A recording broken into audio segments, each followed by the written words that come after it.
Imagine an intervention, right? A global health effort that, well, in just a couple of years, manages to prevent millions of deaths.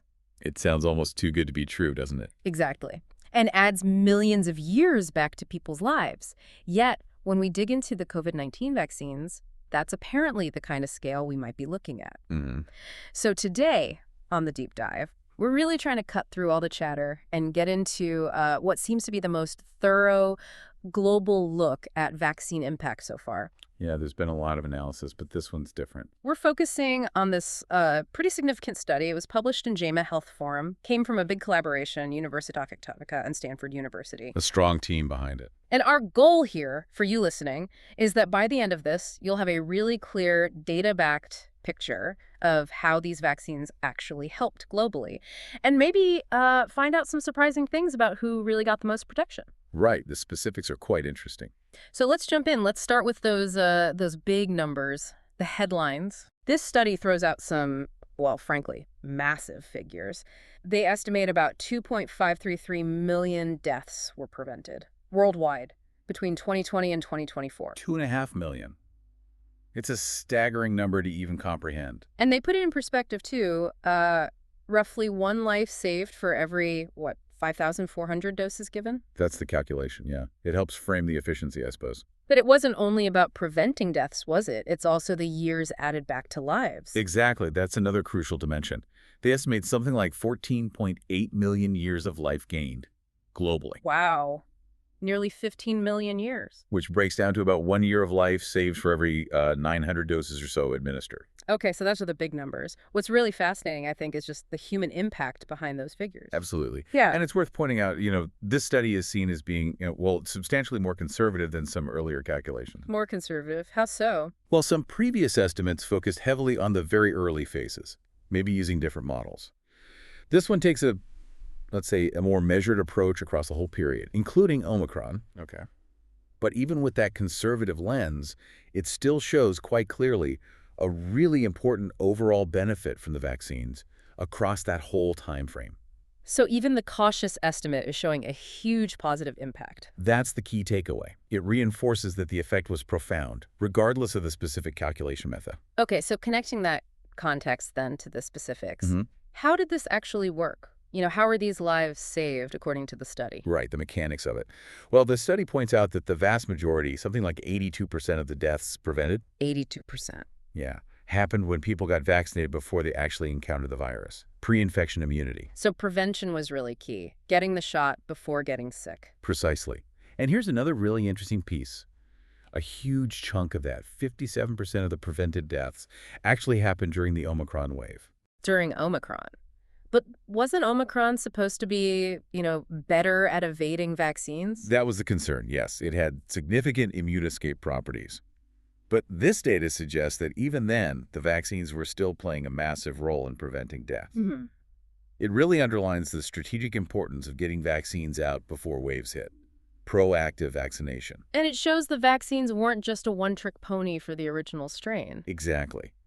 The fact that more than half the lives saved were during Omicron, when the virus looked quite different, shows the vaccines had continued relevance and robust efficacy against severe outcomes, even as the virus changed so dramatically. It adapted in a way, or at least its protection held up against severe disease. It suggests the protection against the most severe outcomes, like death, remained substantial. It wasn't a static shield. It still offered crucial protection against a moving target. Okay, that's fascinating.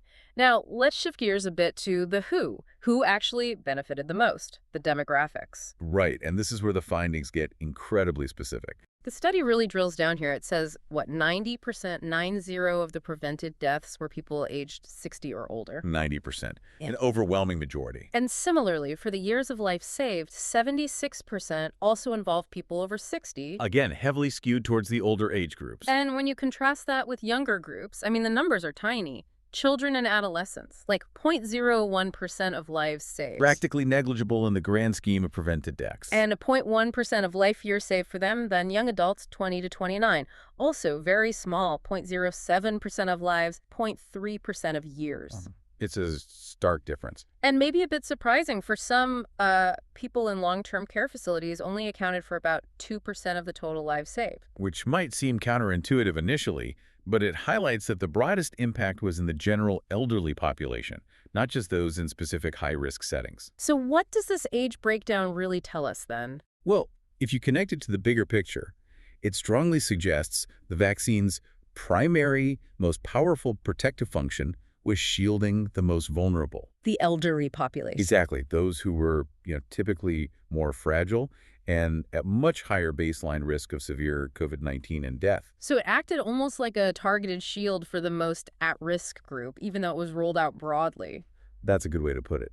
It implies that while vaccination was widespread, its life-saving power was intensely focused on preventing the worst outcomes in those most likely to suffer them.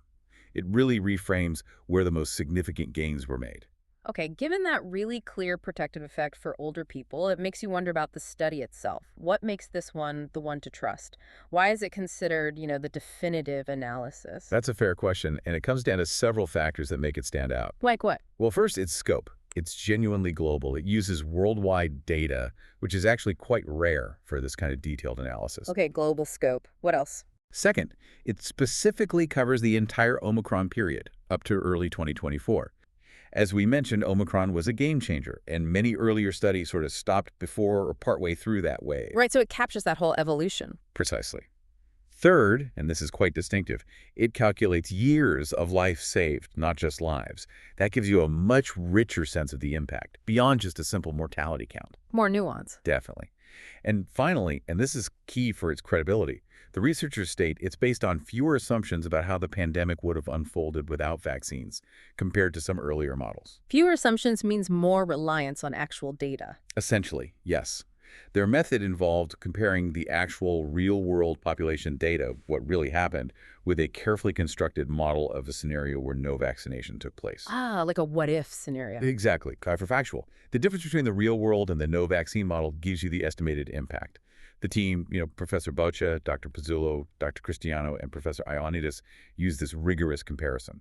And it was funded by something called the Exact Peer Project. Yeah, that project supports advanced epidemiological work. So it had solid backing and a strong methodological foundation. It's about as close as you can get to running a real-world experiment on a global scale. Okay, that makes sense. So wrapping this up then, what does all this mean for you, our listener, trying to make sense of all the health information out there? Well, I think the first big takeaway is just the sheer scale. We're talking millions of lives, millions of years saved globally. The impact was enormous. And secondly, that impact was incredibly focused, right? Yeah. Overwhelmingly protecting older, more vulnerable people. Absolutely. That age demographic saw the vast majority of the direct life-saving benefit.